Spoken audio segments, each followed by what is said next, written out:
Welcome to today's deep dive. Whether you are prepping for a major meeting or maybe commuting to work Oh, no, or... you're just someone who loves pulling apart the hidden architecture of pop culture. Right, exactly. If that's you, you are in the right place.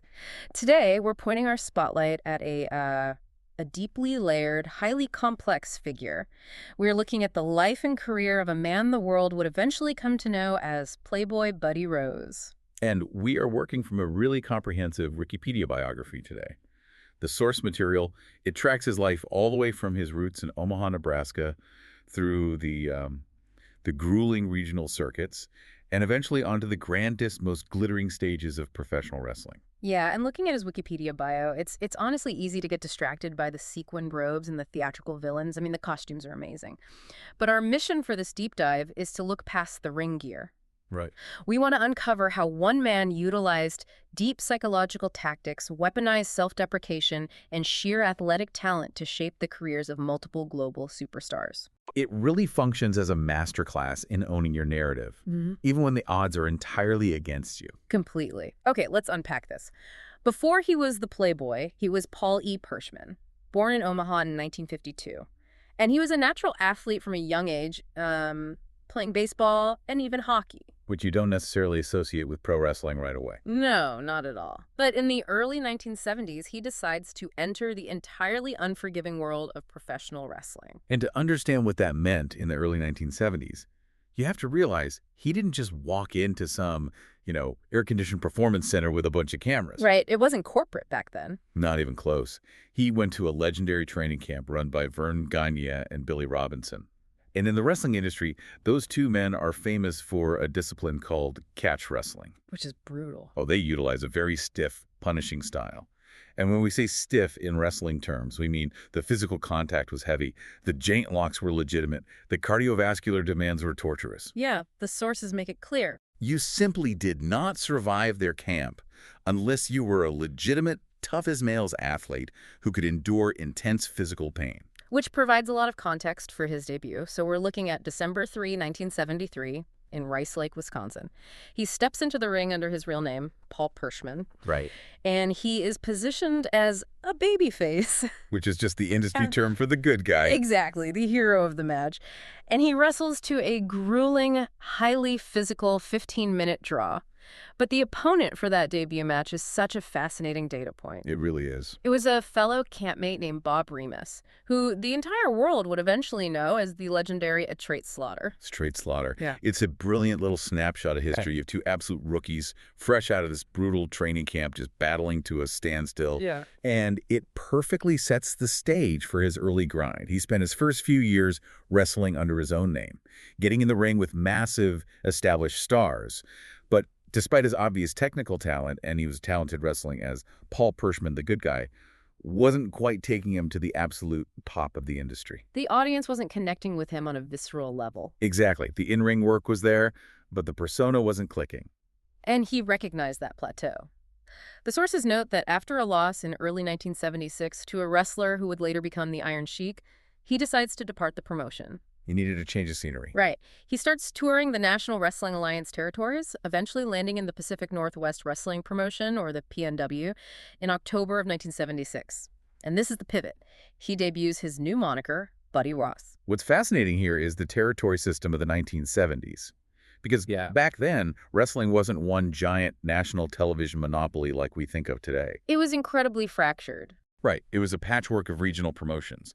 So a wrestler could pack their bags, drive to a new state where they weren't on television, and entirely reinvent themselves. Think of it like a corporate rebrand or moving to a new city for a first start in your career. Nobody in the new town knows your past failures. Exactly. And changing his name to Buddy Rose, adopting this slightly arrogant, flamboyant gimmick, it was the crucial missing piece. It gave him permission to turn up the volume on his personality and force the crowd to react to him. And it seems like that reinvention paid off almost immediately. He became a massive attraction in the Pacific Northwest. He started capturing championships, teaming with Jesse Ventura to win tag titles. Which is a huge name to be associated with. Huge. But looking at the sources, this era is most notable because it laid the foundation for his decades-long tag team partnership with Ed Wiskoski. Who wrestling fans might remember later as Colonel De Beers. Right. They won titles together in 1977, and they would team up on and off for decades. He was traveling everywhere, winning the tag championship in Hawaii with John Studd, and a United States heavyweight title in San Francisco. He was definitely collecting regional gold, Yeah. no doubt about it. But if we look closely at his career trajectory, the titles are almost secondary to his real value in the industry. How so? Because as Buddy rose, he became the ultimate heel. And for anyone unfamiliar with the term, a heel is the villain. Their entire job is to be despised by the audience. And being a genuinely effective heel is a highly specialized, deeply psychological skill. I really want to dig into that psychology because he became the essential villain for future legends. Yes. The sources detail a specific story from May of 1979 in Portland, Oregon. Buddy Rose wrestles the heavyweight champion to a draw. And that champion was none other than Rowdy Roddy Piper. One of the greatest of all time. And the feud was so intense, the crowd investment was so high, that Roddy Piper specifically credits this exact feud with Buddy Rose in his own autobiography. Piper says this was the program that established his name in the wrestling business. If we connect this to the bigger picture, we're looking at the concept of the Star Maker heel. The Star Maker. Yeah. In storytelling, a hero is only as good as the villain they have to overcome. In professional wrestling, making the good guy look incredible is arguably the most important job in the entire industry. It's totally counterintuitive to how we normally think about sports, right? Usually you just want to win. Exactly. But here, to make the other guy look good, the heel has to master crowd manipulation. They have to know exactly when to cheat to make the crowd furious, when to act cowardly to give the audience hope, and when to take a spectacular fall so the hero looks like $1 million. So it's almost like being the ultimate supporting actor. Your entire job is to set the stage so the leading man gets the Oscar. You have to put your own ego completely aside for the success of the broader narrative. That is the perfect analogy. Think about being on a project team where your entire role is to do the heavy lifting in the background, set up the presentation perfectly, and then let the project manager take the applause. That takes a lot of humility. Immense humility. Mm-hmm. And flawless pacing. A veteran like Buddy Rose knew exactly how to pace a 20-minute physical performance, so the crowd's emotional peak happened exactly when the promoter wanted it to. And he proved he could do that for different types of performers, not just brawlers like Roddy Piper. Let's look at 1986. He has a run in the American Wrestling Association, the AWA. Right. He teams up with Doug Summers. They win the tag team championship, and then they enter a bitter, highly physical feud with a young, incredibly fast, high-flying tag team called the Midnight Rockers. Which is a legendary pairing. Yes, that team consisted of Marty Jannetty and a very young Shawn Michaels. And just like Roddy Piper, Shawn Michaels publicly credits Buddy Rose and Doug Summers with taking their young team to the absolute next level. It is a recurring theme in his biography. When a wrestling promoter had a young talent that needed to be tested, hardened, and legitimized in the eyes of a skeptical audience, They called Buddy Rose. they put them in the ring with Buddy. They needed a veteran who could safely guide these young guys through a complex match, absorb their innovative offense, and systematically transfer his own negative crowd reactions, his heat, onto the young heroes to make the fans love them. He was a cornerstone for the next generation, but I don't want to give the impression he was strictly a regional talent or just a stepping stone for others. Oh, definitely not. Buddy Rose had massive international tours in New Japan Pro Wrestling, and he had high-profile main event runs in the World Wrestling Federation, the WWF. The big leagues. Exactly. In 1982, he was managed by the legendary Grand Wizard. He would walk to the ring, accompanied by Sherry Martel and Judy Martin, and he was challenging top champions like Bob Backlund and Pedro Morales in main events at Madison Square Garden. Madison Square Garden is the mecca of arenas.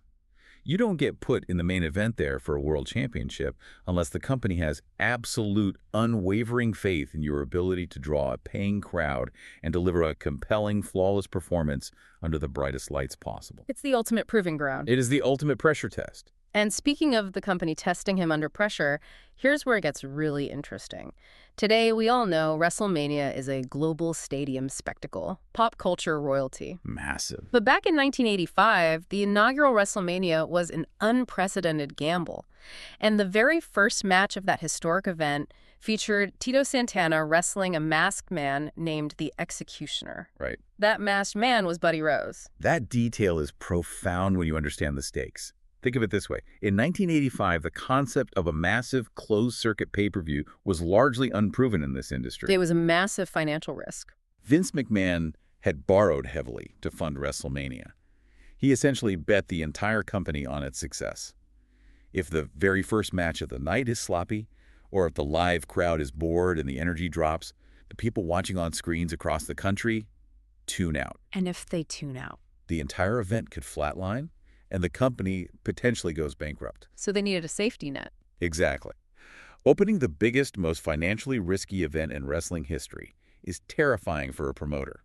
They needed an absolute guarantee that the match would be technically sound, that the crowd would be instantly engaged, and that the good guy, Tito Santana, would start the show with a spectacular victory. They needed everything to go exactly to plan. And being selected to be the very first person to walk through the curtain at WrestleMania proves his supreme reliability. Buddy Rose was the guarantee. So he works that historic match under a mask, does his job perfectly, and then departs the WWF to go back to tearing it up in the regional territories.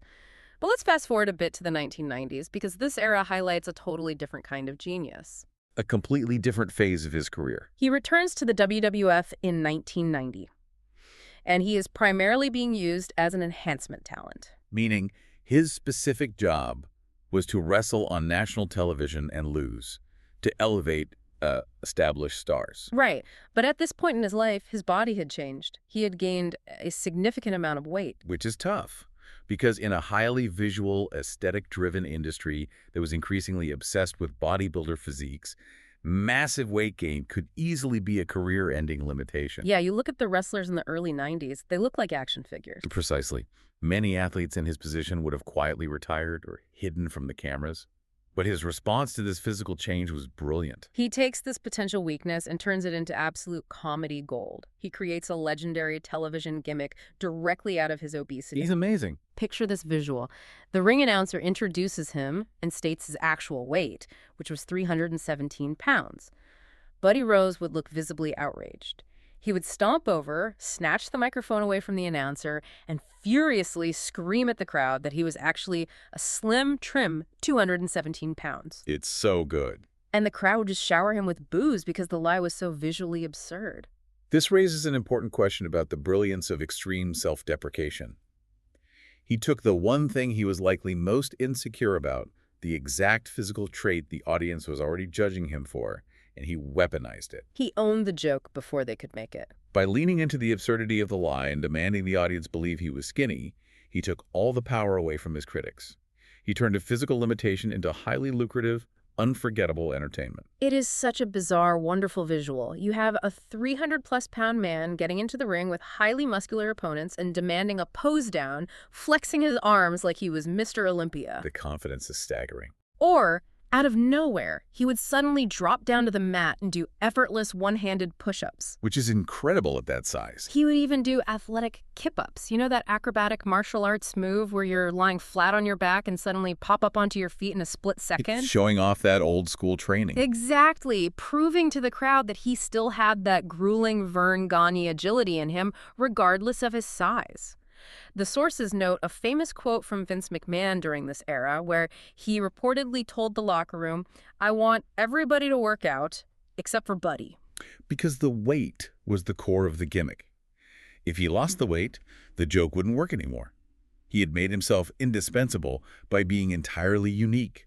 And this era culminated in one of the most memorable television vignettes of the 1990s. Oh, the Buddy Rose blow-away diet. For anyone who hasn't seen this piece of television history, he filmed this incredibly elaborate faux infomercial. A classic. He claimed you could lose massive amounts of weight without ever exercising.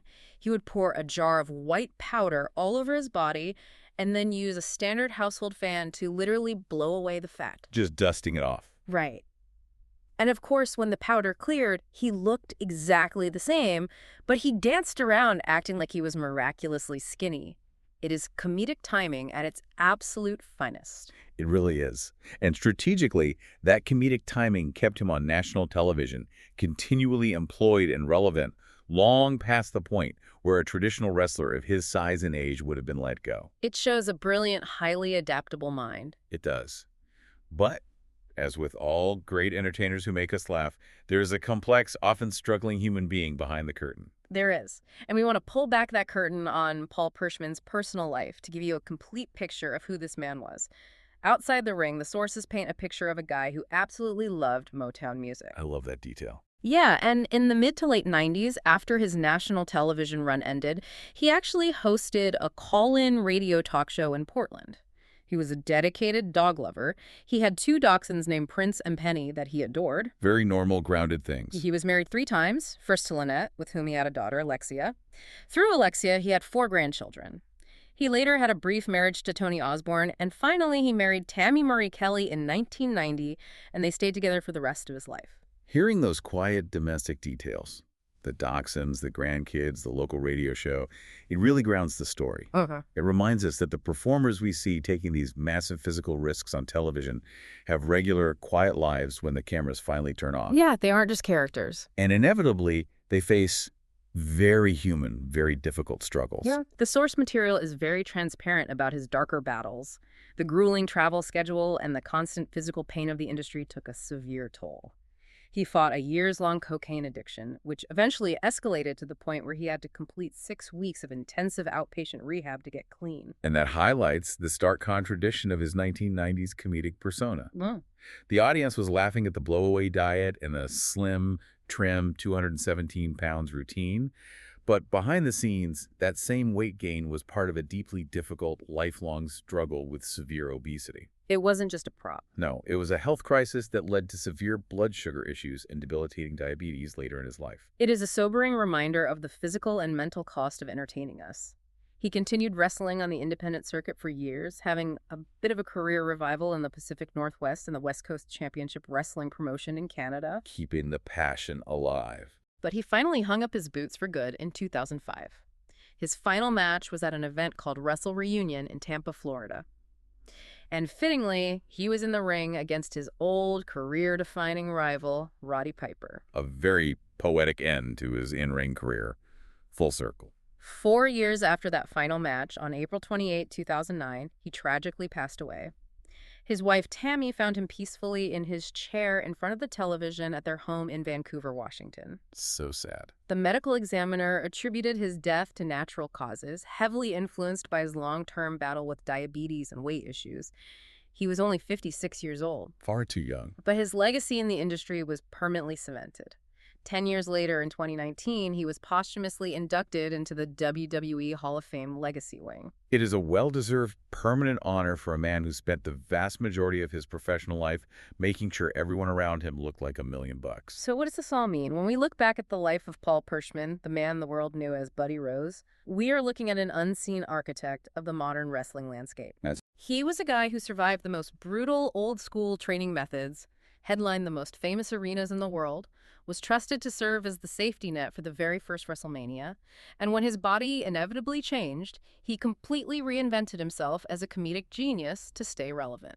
And for you listening, whether you are trying to navigate a corporate ladder, managing a complex team, or just dealing with unexpected changes in your own life, there is a profound takeaway in how Buddy Rose operated. What's the biggest lesson you see? He understood his role with absolute clarity. He knew that sometimes your job isn't to be the hero or the one getting the applause. Sometimes your job is to elevate those around you so the entire team succeeds. And perhaps most importantly, he never let circumstances dictate his worth. When the industry shifted, he adapted, changed his tactics, and found a brand new way to be completely invaluable. We want to leave you with one last thing to ponder on your own today. Buddy Rose succeeded wildly in the later part of his career by taking his biggest physical insecurity, his weight, and aggressively thrusting it into the spotlight rather than hiding from it. Which takes incredible bravery. It makes you wonder, how much mental energy do you waste every single day trying to conceal your own perceived flaws from your coworkers or your friends? And what might happen if, like Buddy Rose, you stop hiding, aggressively owned those flaws, and figured out a way to weaponize them into your greatest, most memorable assets? Think about it. Thanks for taking this deep dive with us today.